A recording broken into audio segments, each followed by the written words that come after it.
Hello everyone, hope so all of you doing well. कल हमने laser start किया था, जिसमें से हमने फर्स्ट लेक्चर कर लिया था। आज हमारा सेकंड लेक्चर है। तो उसमें देखिए अभी तक हमने क्या क्या कर लिया। तो अभी तक मैंने सिलेबस आपको बता दिया, और उसके बाद हमने स्पॉन्टेनियस, स्टिमुलेटेड और अब्जॉर्प्शन का भी बता दिया था। स्टिमुलेटेड पहले अब्जॉर्प्शन होगी, फिर एमिशन होगी खुद से, ठीक है ना। उनकी फिजिकल सिग्निफिकेंस भी बता दिए थे।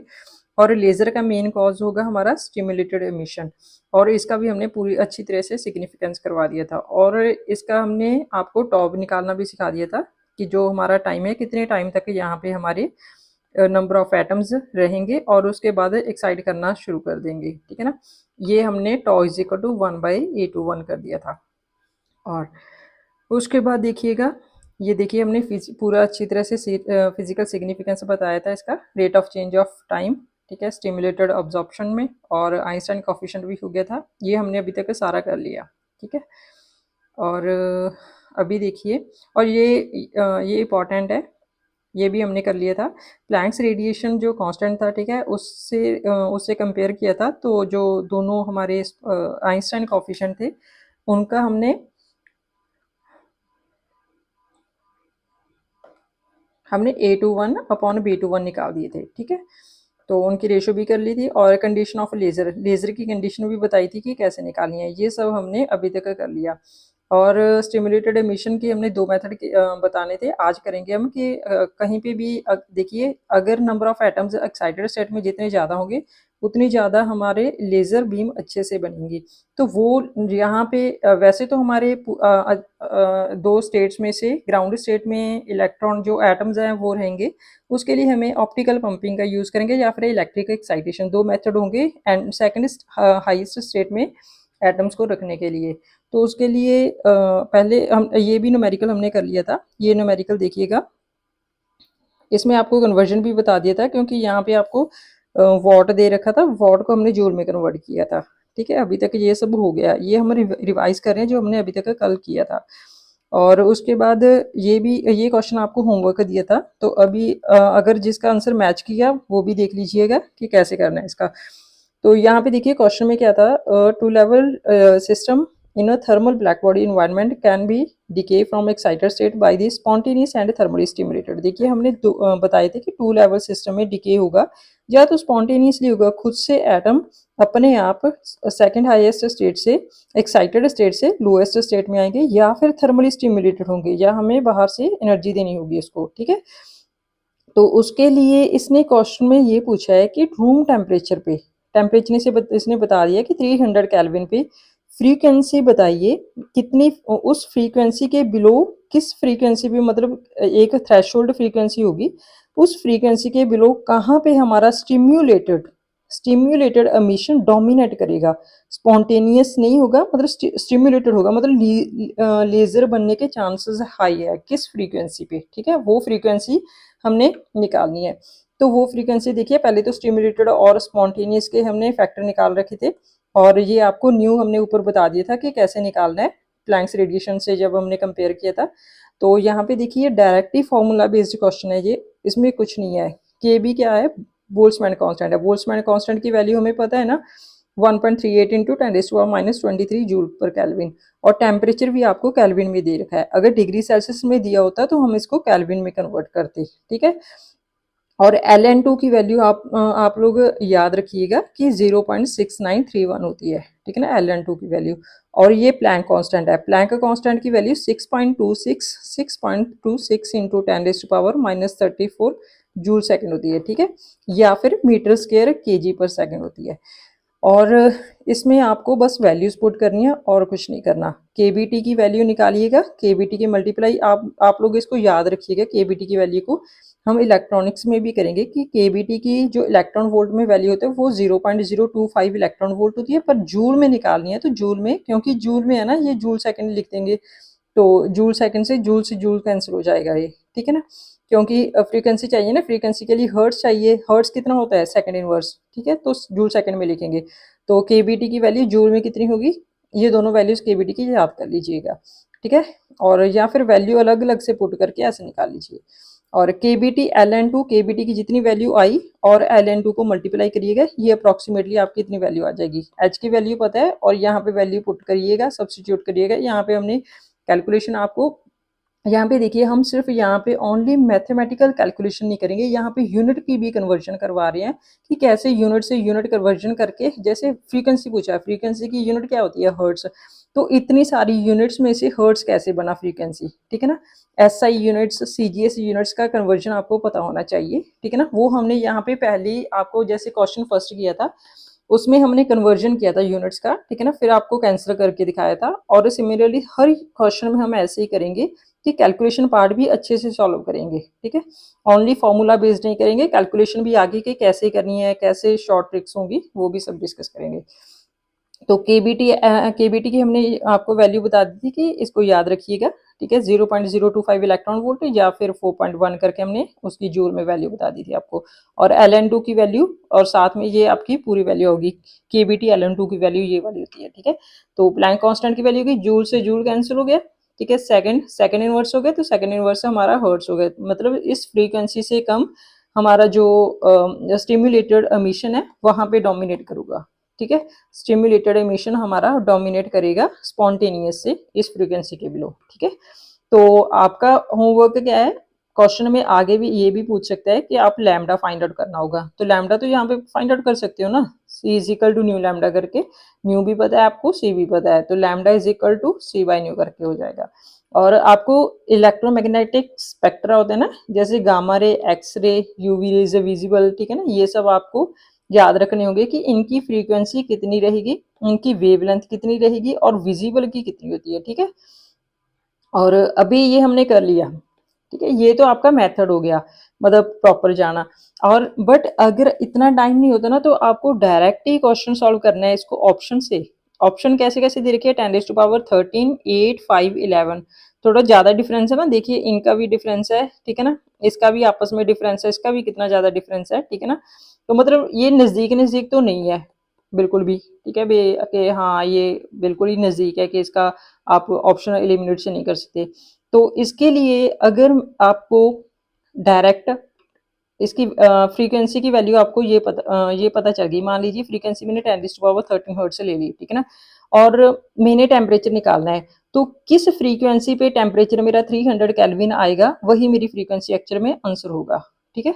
तो उसके लिए क्या होगा मेरा, उसके लिए देखिए यहाँ पे देखिए थ्रेशोल्ड फ्रीक्वेंसी मान लीजिए कि इक्वल्स टू होगा, ठीक है। थ्रेशोल्ड फ्रीक्वेंसी के लिए तो nu is equal to KBT LN2 by H। ये कहाँ से आया, ये हमने फर्स्ट क्लास में किया था, क्लास फर्स्ट लेक्चर 1 में किया था, लेजर के कल किया था, ठीक है।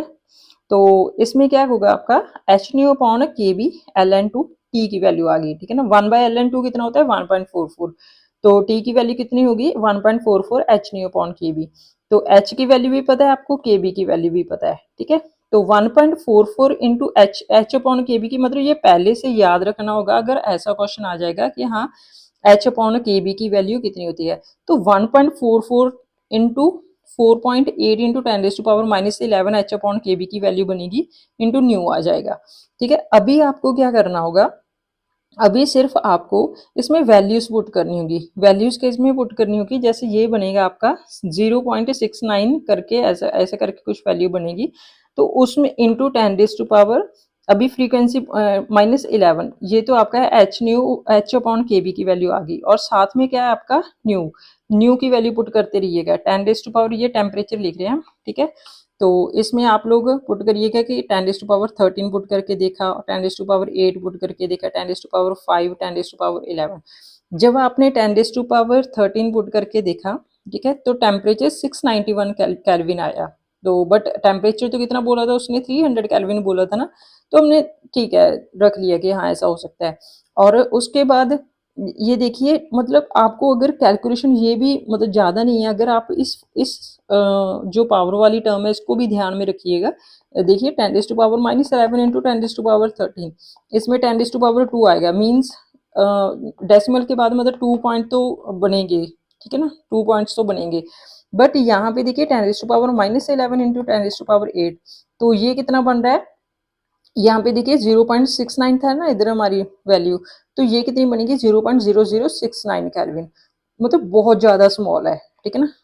बट कितना चाहिए हमें, तो रूम टेम्परेचर पे चाहिए ना। ये देखिए अगर 10⁵ हर्ट्ज फ्रीक्वेंसी होगी तो और भी ज़्यादा स्मॉल टेम्परेचर हो गया। 10⁻11 हर्ट्ज पे देखिए कितना कम, मीन्स अप्रॉक्सीमेटली यही हमारी फ्रीक्वेंसी बन रही है कि रूम टेम्परेचर पे, जिसके बिलो हमारा स्टिमुलेटेड एमिशन डोमिनेट करेगा स्पॉन्टेनियस एमिशन से, ठीक है। तो ये अच्छा क्वेश्चन था, ठीक है।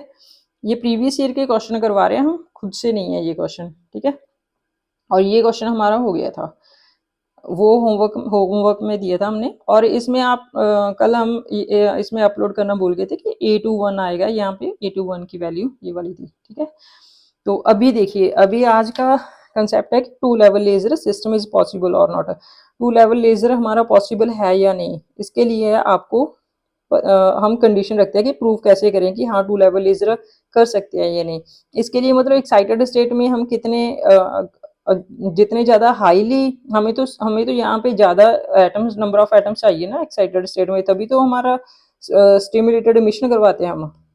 स्टिमुलेटेड इमिशन करवाते हैं ना, तो एक एटम को एक्साइट करता है वो, जो हम बाहर से न्यू देंगे, तो वो ये वाला जो एच न्यू आएगा आगे फिर फर्दर उसको एक्साइट करता है। तो ये आगे से 2 से 4 से 6 से 8 ऐसे करके दो मतलब मल्टीपल होते जाएंगे, ठीक है ना, 16 से 32 ऐसे करके इतनी ज़्यादा फोटॉन्स निकलते जाएंगे। तो इसके लिए मतलब ये जितने भी फोटॉन्स निकले ये सभी सेम फेज में होंगे, ठीक है ना, कोहेरेंट होंगे।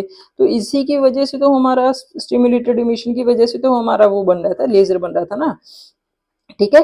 तो 2 लेवल लेजर देखना है कि हमें पॉसिबल है या नहीं, मतलब यहाँ पे हम नंबर ऑफ एटम्स एक्साइट करवा सकते हैं या नहीं, बहुत ज़्यादा number of atoms excited state में हो सकते हैं या नहीं। इसके लिए देखिए मान लीजिए E1 हमारा ग्राउंड स्टेट है और E2 हमारा एक्साइटेड स्टेट है। E2 एक्साइटेड स्टेट है, एनर्जी लेवल में हमारे N2 नंबर ऑफ एटम्स पड़े हैं और ग्राउंड स्टेट में N1 नंबर ऑफ एटम्स पड़े हैं। तो टोटल मान लीजिए इनिशियली हमारे पास N0 नंबर ऑफ एटम्स है। तो temperature at which N2 is equal to, वो टेम्परेचर हमें निकालना होगा कि हाँ जिस टेम्परेचर पे हमारा half number of atoms excited, मतलब एक्साइटेड स्टेट में कितने रह गए, मतलब इनिशियली N0 थे एक्साइटेड स्टेट में, N0/2 रह गए, वो टेम्परेचर निकालना है हमें, ठीक है। तो उस यहाँ पे देखिए, यहाँ पे मुझे ना पार्टीशन फंक्शन की जरूरत पड़ेगी। पार्टीशन फंक्शन की क्यों जरूरत पड़ेगी, थर्मोस्टैटिस्टिकल मैकेनिक्स में हम पढ़ेंगे, थर्मोस्टैटिस्टिकल में वहां पे पार्टीशन फंक्शन मतलब किसी भी एटम को, यहाँ पे एटम्स पड़े हैं, ठीक है ना, तो वो उन एटम्स को हम इन एनर्जी लेवल्स पे किस तरह डिस्ट्रीब्यूट कर सकते हैं, उसके लिए हमें पार्टीशन फंक्शन की जरूरत पड़ती है। तो पार्टीशन फंक्शन आपको लिखना आना चाहिए, ठीक है ना। तो पार्टीशन फंक्शन देखिए, किसी सिस्टम या एटम या मॉलिक्यूल को कितने तरीके से डिफरेंट एनर्जी स्टेट्स में डिस्ट्रीब्यूट कर सकते हैं, वो हमारा पार्टीशन फंक्शन होगा। तो पार्टीशन फंक्शन के लिए समेशन आई e⁻⁻β ई आई क्या था, कोई भी ith एनर्जी स्टेट है हमारी, बट यहाँ पे हमारी एनर्जी स्टेट्स कितनी है, 2 है। तो ई आई कितना हो गया, आई की वैल्यू कितनी होगी 1 और 2, तो यहाँ पे 1 और 2 पुट करिएगा e⁻, ये हम स्टैटिस्टिकल में पढ़ेंगे, ठीक है, कैसे पार्टीशन फंक्शन लिखा जाता है। वहां पे भी पार्टीशन फंक्शन लिखने के क्वेश्चंस आते हैं, ठीक है, नेट और गेट में। और इसके लिए e⁻⁻β E1 हो गया, ठीक है ना, ई आई की जगह समीशन खोला ना हमने, और आई की जगह फिर मैंने 2 लिखा और E2 हो गया, दोनों स्टेट्स लिख दी। तो दोनों स्टेट्स में ये इन तरीके से हम दोनों एटम्स को इन एनर्जी स्टेट्स में डिफरेंट एनर्जी स्टेट्स में डिस्ट्रीब्यूट कर सकते हैं। तो अभी मुझे प्रोबेबिलिटी निकालनी है, क्योंकि मुझे चाहिए लेजर के लिए प्रोबेबिलिटी पी कौन सी निकालनी होगी, मुझे P1 की निकालनी है या P2 की, मतलब फर्स्ट एक्साइटेड स्टेट की निकालनी, ग्राउंड स्टेट की निकालनी है या एक्साइटेड स्टेट की। अभी देखिए मुझे एटम कहाँ पे चाहिए लेजर के लिए, मुझे चाहिए एटम सेकंड एक्साइटेड स्टेट में। तो एक्साइटेड स्टेट में एटम्स मुझे चाहिए मींस E2। तो यहाँ पे मुझे प्रोबेबिलिटी देखनी होगी कि कितनी प्रोबेबिलिटी है इस इस एक्साइटेड स्टेट में एटम्स के रहने की। तो इसके लिए मुझे P2 चाहिए। तो P2 कितना होगा, P2 इज इक्वल्स टू, ठीक है, जितना हमारा सेकेंड एक्साइटेड स्टेट, जो हमारा एक्साइटेड स्टेट है इसमें कितना होगा e⁻⁻β E2, ठीक है, E2 आ गया। और नीचे हमारा पार्टीशन फंक्शन, ये हमने पार्टीशन फंक्शन लिखा। अगर वैसे तो प्रोबेबिलिटी फर्स्ट की तो मुझे नहीं चाहिए ना, वो तो ऑब्वियसली नीचे ही रहेगा। अभी देखिए आपको मेहनत किसके लिए करनी होगी, मान लीजिए आपके 50 मार्क्स आ रहे हैं, उसके बाद आपको 60 मार्क्स लाने हैं, 70 मार्क्स, फिर 80 मार्क्स, फिर 90 प्लस मार्क्स, ठीक है ना, इसके लिए आपको मेहनत करनी है ना। आपको 50 तो ऑलरेडी है, मतलब ग्राउंड स्टेट में तो ऑलरेडी एटम है, मेहनत किसमें किसके लिए चाहिए मुझे, एक्साइटेड स्टेट में एटम में चाहिए ना, तो प्रोबेबिलिटी भी तो हम एक्साइटेड स्टेट के लिए निकालेंगे। तो अगर वैसे भी 1 की निकालनी होगी तो हम e raise to power minus beta E1 लिखते, ठीक है। तो सेकंड की प्रोबेबिलिटी निकाली है तो E2 लिखा, और नीचे हमने पार्टीशन फंक्शन लिखा, यही पार्टीशन, कौन से वाला पार्टीशन फंक्शन, ये वाला, ठीक है ना, ये वाला पार्टीशन फंक्शन हमने यहीं पे लिख दिया, ठीक है। अभी देखिए, अभी ये प्रोबेबिलिटी हो गई हमारी, ठीक है ना, एक्साइटेड स्टेट में। तो नंबर ऑफ एक्साइटेड स्टेट में मतलब एटम्स कितने थे, सेकंड एक्साइटेड स्टेट में नंबर ऑफ एटम्स कितने होंगे, एन नॉट तो इनिशियली थे, ठीक है ना, और P2 की प्रोबेबिलिटी होगी। तो मैंने बोला था कि आपको एक्साइटेड स्टेट में एटम्स जो इनिशियली एटम थे उसका हाफ होंगे, तो एन नॉट बाई 2 हो गया, एन नॉट हो गया, P2 की वैल्यू लिख दी, और मैंने यहाँ पे एन नॉट से एन नॉट कैंसिल हो गया, ये दोनों इक्वेट कर दी, तो इन दोनों को इक्वेट करने के बाद 2 is equal to E raise to power beta E2 minus E1 plus 1 हो गया। तो इसको सॉल्व करिएगा, 2 माइनस 1 कितना हो गया, 1 हो गया, और ई रेज टू पावर 0 कितना होगा, 1, तो 1 को ई रेज टू पावर 0 लिखा मैंने। तो दोनों साइड एक्सपोनेंशियल को कंपेयर किया, तो ये दोनों टर्म्स इक्वल हो जाएंगी, beta E raise to power E2 minus E1 equal to 0। तो ये वाला बीटा तो मेरा 0 हो गया उधर चलकर, ठीक है। तो E2 माइनस E1, ठीक है, नहीं एक सेकंड, ये ऐसे नहीं होगा, मतलब इसकी वैल्यू केवीटी, बीटा की वैल्यू, इसको हम डायरेक्ट जीरो नहीं कर सकते क्योंकि बीटा की वैल्यू कितनी होगी, केवीटी होती है ना, 1/kBt होती है ना, तो हम इसको जीरो नहीं कर सकते। तो यहाँ पे देखिए E2 minus E1 upon KBT equal to 0 हो गया। बट यहाँ पे एक बात आपको ध्यान में रखनी होगी कि ये टर्म जीरो कैसे होगी, ये टर्म तभी जीरो होगी अगर डिनोमिनेटर जीरो होगा। डिनोमिनेटर के लिए या तो के भी जीरो हो सकता है, ठीक है ना, या टी इज इक्वल टू, या तो टी के भी इनफाइनाइट हो सकता है या फिर टी इनफाइनाइट हो सकता है।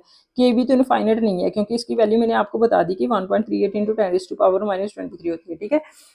बट टी टेम्परेचर अगर इनफाइनाइट हो गया तो बचा एक ही टर्म, तो टेम्परेचर इनफाइनाइट होना चाहिए, बट टेम्परेचर इतना इनफाइनाइट हम कहाँ देंगे, मतलब कैसे दे सकते हैं, मीन्स टेम्परेचर इनफाइनाइट अगर देंगे तो ही सेकंड एक्साइटेड स्टेट, जो हमारी एक्साइटेड स्टेट है उसमें नंबर ऑफ एटम्स ज़्यादा होंगे तभी लेजर बनेगी।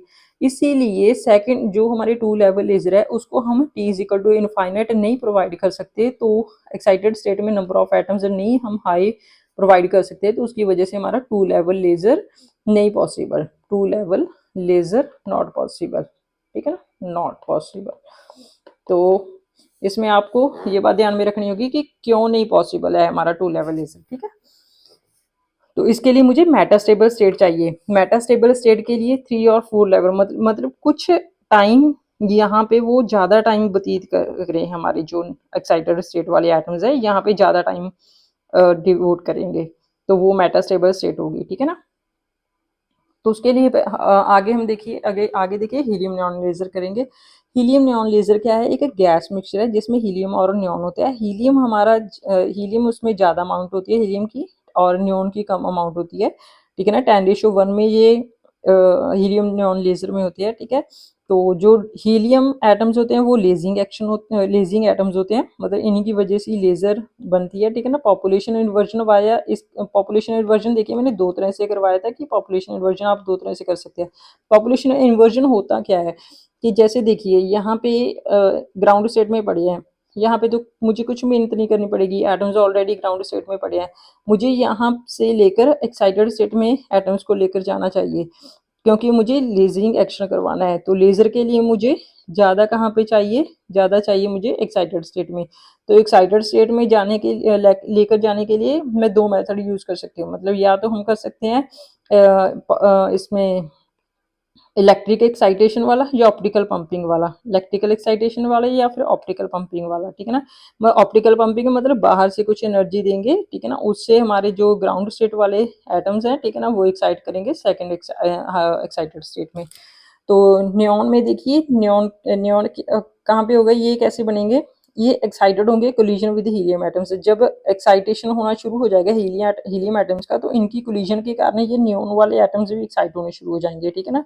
तो यहाँ पे ये मेटास्टेबल स्टेट बनेगी नियॉन वाली साइड। तो यहाँ पे देखिए ये हमने लेवल बना रखे है, देखिए ग्राउंड स्टेट में देखिए 1s2, और यहाँ पे कॉन्फ़िगरेशन, ये तो हमने कॉन्फ़िगरेशन लिखी है सिंपल हीलियम की, ठीक है ना। एटॉमिक नंबर 2 है और इसका कितना है 10 है, 6 + 4 = 10। ये तो हमने ग्राउंड स्टेट की लिखी, बट ग्राउंड स्टेट में थोड़ा ना मुझे एटम चाहिए, कहाँ पे चाहिए मुझे, एक्साइटेड स्टेट में। तो एक्साइटेड स्टेट के लिए तो यहाँ पे लेजिंग एक्शन किस में होगा, हीलियम वाले में। तो ये एक्साइड कैसे होंगे, इलेक्ट्रॉन कोलिजन में। मतलब यहाँ से ग्राउंड स्टेट से लेकर इसमें अलग एक्साइटेड स्टेट में चले जाएंगे हमारे हीलियम वाली एटम, ठीक है ना। तो 3s में चलेगी और 1s में, ठीक है ना, हायर एक्साइटेड स्टेट में। और ये हम बताएंगे इसमें जो मॉलिक्यूलर स्पेक्ट्रा पढ़ेंगे और एटॉमिक मॉलिक्यूलर फिजिक्स से जब करेंगे स्टार्टअप, अभी तो लेजर चल रहा है ना, तो वहां पे बताएंगे कि 1s ऊपर क्यों लिखा, 3s नीचे क्यों लिखा, ठीक है ना। एनर्जी इनका फाइंड आउट करना सीखेंगे हम, ठीक है। तो इसके बाद देखिए यहाँ पे ये तो ग्राउंड स्टेट में पड़े हैं, इसका भी एक्साइटेड स्टेट में जाएंगे। 4s 5s या 3s में जा सकते हैं, ठीक है ना। एक्साइटेड स्टेट इसका फर्दर कितना हो सकता है, 3s 4s या 5s। अभी देखिए, और इसमें मेटा स्टेबल स्टेट कौन कौन सी बनेगी, 4p बनेगी और 3p बनेगी। और ये सब देखिए कि जब 5s से यहाँ पे देखिए, अभी रेडिएशन कहीं से भी तो नहीं जा सकती ना, क्योंकि इलेक्ट्रिकल, ये हम मॉलिक्यूल में भी पढ़ेंगे कि जो इलेक्ट्रिकल डायपोल की कंडीशन होती है कि वो वहाँ पे delta L is equal to +-1 होना चाहिए, जीरो नहीं होना चाहिए डेल्टा एल की वैल्यू, ठीक है ना। तो यहाँ पे देखिए एल की वैल्यू देखिए, इसके लिए एल की वैल्यू 1 है, इसके लिए एल की वैल्यू 0 है एस के लिए। तो डेल्टा एल निकालिए, 1 - 0 कितना हो गया, 1। मीन्स यहाँ से हमारी एक्साइट करेगी, यहाँ से रेडिएशन हमारी इमिट हो सकती है, ठीक है। तो 4s से 3p जा सकती है या नहीं जा सकती, ये देखिए। इसके लिए एल की वैल्यू 0, इसके लिए एल की वैल्यू 1p के लिए, तो 1 - 0 डेल्टा एल की वैल्यू 1 होगी। मीन्स 4s से 3p भी जा सकती है। अभी देखिए 5s से 4p तो जा रही है, ठीक है ना, 5s से 3p जा रही है। यहाँ पे देखिए एल इज इक्वल टू 1, इसके लिए एल इक्वल टू 0, तो डेल्टा एल की वैल्यू 1 होगी। तो मीन्स 5s से 4p भी जाएगा और 5s से 3p भी ट्रांजिशन होगा। अभी देखिए, अभी हमने चेक करना है कि p से s जाएगा, यस जाएगा, क्योंकि l is equal to p के लिए 1, l is equal to 0 s के लिए, तो डेल्टा l की वैल्यू 1 होगी, ठीक है ना। तो यहाँ पे एक्साइटेशन आपको ध्यान में रखना होगा कि कब कब कैसे होगी, तो आपको और ये भी बात ध्यान में रखनी होगी। देखिए यहाँ पे ये 33910 एंगस्ट्रॉम की रेडिएशन ट्रांजिशन निकलेगी, जो कि IR रेडिएशन में आती है, ठीक है ना, IR रीजन में आती है, और ये भी IR रीजन में आती है। तो विजिबल रीजन किस में आएगा, 6328 एंगस्ट्रॉम, ये विजिबल रेंज है। इसको हम यही इसी को ही देख सकते हैं हम, ये तो IR वाले रीजन हो गया ना, इसको तो हम नहीं देख सकते, तो विजिबल रीजन वाले को हम देख सकते हैं। इसके लिए 5s से 3p वाली ट्रांजिशन जो होगी, उसी में से जो लेजर निकलेगी वही वाली हमें दिखाई देगी। मतलब हीलियम नियॉन लेजर में 6328 एंगस्ट्रॉम की लेजर बनती है 5s से 3p ट्रांजिशन की, ठीक है। ये हमने अभी तक कंप्लीट कर लिया, ठीक है। यही लिख रखा है, देखिए 5s से 4p, 4s 5s से 3p, डेल्टा एल की वैल्यू +-1 होल्ड करेगा for transition, electrical dipole transition rule है। और ये विजिबल रीजन के लिए, और 5s से 3p देखिए, ठीक है। और ये आपको याद रखना होगा कि हीलियम नियॉन लेजर के लिए विजिबल रीजन 6328 एंगस्ट्रॉम, 5s से 3p ट्रांजिशन होगा, ठीक है। ये देखिए, ये इंपॉर्टेंट है। अभी क्वेश्चन देखिए कि 5s से 4s जा सकता है, 5s से 4s जा सकता है, क्यों नहीं जा सकता, L is equal to 0 S की वैल्यू, यहाँ पे भी एल की वैल्यू 0, तो डेल्टा एल की वैल्यू कितनी होगी, 0। बट डायपोल ट्रांजिशन के लिए मुझे क्या चाहिए, +-1, delta L is equal to 0 नहीं चाहिए, ठीक है। तो मीन्स 5s से 4s हमारी ट्रांजिशन नहीं होगी, ठीक है। तो ये हमने कर लिया। पॉपुलेशन इन्वर्जन का वैसे तो हमने बता दिया था कि कैसे होगा, अभी इसका मेथड भी देख लीजिए। एक्चुअल में इसका डेफिनेशन क्या है, number of atoms should be large in excited state. Inversion देखिए, पॉपुलेशन इन्वर्जन, इन्वर्जन मीन्स क्या होता है, उल्टा। मीन्स वैसे तो पॉपुलेशन ग्राउंड स्टेट में ज़्यादा होती है ना, बट मुझे कहाँ पे चाहिए, मुझे एक्साइटेड स्टेट में चाहिए, तो पॉपुलेशन मुझे इन्वर्ट करनी है, पॉपुलेशन इन्वर्ट करनी है, कहाँ से, ग्राउंड स्टेट से। ग्राउंड स्टेट से कहाँ पे करनी है, एक्साइटेड स्टेट में। तो ग्राउंड स्टेट एक्साइटेड स्टेट में पॉपुलेशन लेकर जानी है, मुझे पॉपुलेशन इन्वर्जन करना है, ठीक है। तो इसके लिए number of atoms should be large किसमें, एक्साइटेड स्टेट में। कैसे होंगे ये, स्टिमुलेटेड एमिशन, बाहर से मुझे एनर्जी देनी पड़ेगी, बाहर से एनर्जी देनी पड़ेगी, ठीक है। तो if H new photons emit in stimulated emission, यहाँ पे इंटेंसिटी देखिए, जितना इंटेंसिटी इंक्रीज होती जाएगी ना, अगर बाहर से मैंने एनर्जी दी, यहाँ पे ग्राउंड स्टेट में पड़े हैं, तो एक्साइटेड स्टेट में जितने भी एटम्स पड़े हैं, ठीक है ना, उन एक एटम, ठीक है ना, दूसरे को एक्साइट करेगा कि हाँ तू भी एक्साइट कर, और उसमें से एक फोटोन निकलेगा, और एक फर्दर फोटोन फिर उसको दूसरे को एक्साइट करेगा, दूसरे एटम को, तो उससे 2 से 4 निकलेंगे। तो चारों के चारों फिर उसको आगे फर्दर एक्साइड करने के लिए प्रेरित करेंगे, तो उसमें से एक फोटोन से 2 फोटोन निकलेंगे, मीन्स 4 से 8 निकलेंगे। तो इससे ये सभी जो फोटोन निकले ये इन फेज होंगे, कोहेरेंट होंगे, ठीक है ना। तो इससे इंटेंसिटी बढ़ेगी, ठीक है ना। तो इंटेंसिटी इंक्रीज होगी। तो इंटेंसिटी का फॉर्मूला क्या है, ये हम ईएम में करेंगे, I not E raise to power A nu x. एक बार आपका पूरा सिलेबस हो गया ना तो आप इन टर्म्स में इजीली रिलेट कर पाओगे। अभी जिन्होंने सिलेबस नहीं पढ़ा तो वो पीछे से देखना पड़ेगा, ठीक है ना। तो वो वाली टर्म्स है बीच में जब सब्जेक्ट स्टार्ट होगी तो वहाँ पे ये वाली टर्म्स आती है, ठीक है। तो आई न्यू इंटेंसिटी कितनी होगी, आई नॉट ई एक्सपोनेंशियली इंक्रीज होगी या डिक्रीज होगी। यहाँ पे देखिए ये क्या है, गेन फैक्टर है। ए न्यू पे डिपेंड करेगा कि हमारी इंटेंसिटी इंक्रीज होगी या डिक्रीज होगी। ये गेन फैक्टर कैसे होगा, ये गेन फैक्टर की वैल्यू ये वाली होती है, ठीक है ना। अगर N2 हमारा ज़्यादा होगा N1 से, मतलब number of atoms excited state में ज़्यादा होंगे, ठीक है ना। अगर number of atoms excited state में ज़्यादा है तो इंटेंसिटी ऑब्वियसली इंक्रीज होगी, बट क्योंकि पॉजिटिव होगा ना तो N2 greater than N1, N1 तो नेगेटिव है, ठीक है ना। तो N2 पॉजिटिव होगा तो मीन्स इंटेंसिटी हमारा इंक्रीज करेगा। बट अगर N2 हमारा लेस देन N1 है, उसमें क्या होगा आपका मतलब जो आपका गेन फैक्टर है वो डिक्रीज करेगा। डिक्रीज कैसे करेगा, क्योंकि N2 लेस देन N1 हो गया, मीन्स N1 बड़ा हो गया, मीन्स नेगेटिव वाली टर्म है वो वाली बड़ी होगी, तो नेगेटिव टर्म होगी, ठीक है ना। ए न्यू कम हो गया तो ए न्यू नेगेटिव हो गया। ए न्यू नेगेटिव की वजह से जो हमारा एक्सपोनेंशियल टर्म है ये वाली नेगेटिव होगी, मीन्स इंटेंसिटी हमारी डिक्रीज होगी, एक्सपोनेंशियली डिक्रीज होगी हमारी, ठीक है ना, इंटेंसिटी। तो N2 और N1 for N2 greater than N1 for laser we can use optical pumping and electrical excitation, ठीक है ना। ऑप्टिकल पंपिंग देखिएगा ये इंपॉर्टेंट है और इसके बेस पे क्वेश्चन हमेशा आता है, ठीक है ना, मतलब बनता है इससे क्वेश्चन, ठीक है। तो ऑप्टिकल पंपिंग के लिए देखिए यहाँ पे एक्टिव मीडियम है, ठीक है। एक्टिव मीडियम यहाँ पे मैंने मिरर लगा दी और ये कम्प्लीटली रिफ्लेक्टिंग मिरर है, ठीक है ना। और ये पार्शली मीन्स यहाँ से तो रिफ्लेक्ट, यहाँ से तो ये तो कम्प्लीटली रिफ्लेक्टेड है और यहाँ पे क्या हो गए, इलेक्ट्रॉन हमारे एक्साइट करेंगे, ये एक्टिव मीडियम है, ठीक है ना। इसमें मीडियम पड़ा है जिसमें से जैसे हीलियम नियॉन वाला था, ठीक है ना, वहाँ पे एटम आपके एक्साइट करते थे। और ये जो कैविटी है, ठीक है ना, इसका मैंने डिस्टेंस आपको बता दिया कि लैम्डा है, ठीक है ना, या इसको डी से डिनोट कर दो या लैम्डा से डिनोट कर दो, आपकी मर्जी, ठीक है। तो population inversion through optical pumping through मेरे फेज डिफरेंस देखिएगा कि 2 एम्पाई कैसे होगा। ये ना आपको यहाँ पे स्टैंडिंग वेव बनेगी, मतलब मुझे ये बताना है कि किस फ्रीक्वेंसी की जो वेव निकलेगी यहाँ से, ठीक है ना। क्योंकि देखिए यहाँ पे एटम्स हमारे एक्साइट करेंगे, एटम्स एक्साइट करेंगे तो यहाँ पे वेवलेंथ बनेगी। तो यहाँ पे वेवलेंथ वही वाली बनेगी, उसी वेवलेंथ की वजह से यहाँ पे लेजर बनेगी जो इस कैविटी की लेंथ को कम्प्लीटली फिट हो जाए, ठीक है ना। अगर इस लेंथ को मतलब यहाँ से तो रिफ्लेक्ट नहीं होगी, यहाँ से अच्छे से रिफ्लेक्ट हो जाएगी, मतलब, ठीक है ना। देखिए यहाँ ये देखिए कैसे बनेगा एकदम, ये वाला पूरी तरह से, ठीक है ना, बना फिट होगी पूरी तरह से वेव एक्साइट होने के बाद। तो वापस से मतलब पूरे फेज में बनेगी, ये स्टैंडिंग वेव्स बनेगी, ठीक है ना, नोड के नोड ऊपर एंटी नोड मतलब ऐसे करके, ठीक है। तो बट यहाँ पे एक और आपको ये पता होना चाहिए कि डायरेक्ट यहाँ पे जो पार्शियल, यहाँ पे हमने पार्शियल क्यों लगाया कि यहीं से तो बीम लेजर निकलेगी ना, यहीं से जो पार्शियली वेव लेजर निकलेगी वही ये M2 की ओर से निकलेगी, ठीक है।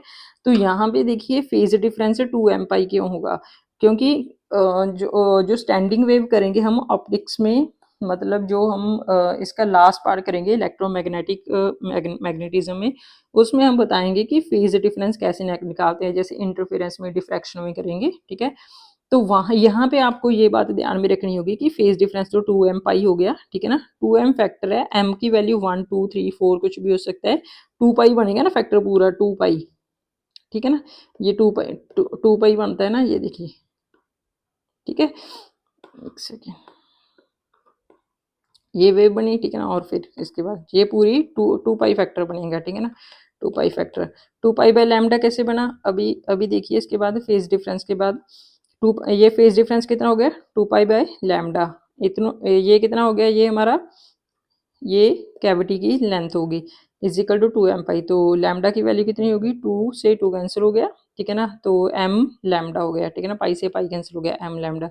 Means 2L is equal to M lambda. इसका मतलब ये हुआ कि L की value is equal to M lambda by 2। L क्या था हमारा, कैविटी लेंथ होगी, ठीक है ना, मतलब कैविटी लेंथ में जो इंटीजर होगा ना, number of half integer fit होनी चाहिए, मतलब जिसकी वेवलेंथ हाफ होगी, ठीक है ना, वही इसी में फिट होगा, ठीक है ना, इसी कैविटी में फिट होगा, ठीक है ना। तो लैम्डा की वैल्यू आ गई तो फ्रीक्वेंसी से निकाल सकते हो, C is equal to nu lambda, तो nu is equal to M by 2L into C. इसका मतलब ये फ्रीक्वेंसी कौन सी निकाली, मतलब ये वही फ्रीक्वेंसी है, ठीक है ना, जिसकी वजह से एम्पलीफिकेशन होगी, इसी फ्रीक्वेंसी की वजह, यही फ्रीक्वेंसी है, ठीक है ना।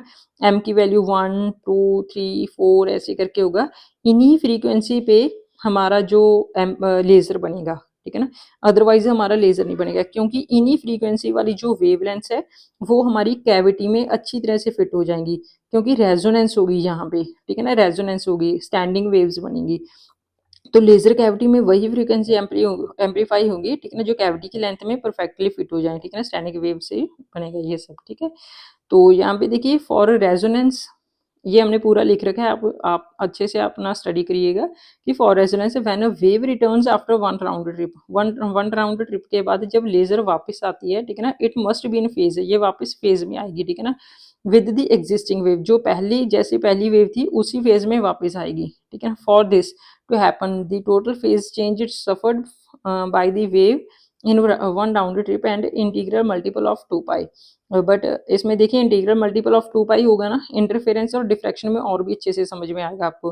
तो standing wave are formed in the resonator cavity कितना बना है, ये सब हमने लिख दिया कि ये क्या था, phase in one round trip था, ठीक है ना, और एमबी ये +1 का टॉपिक है आपका, ठीक है ना।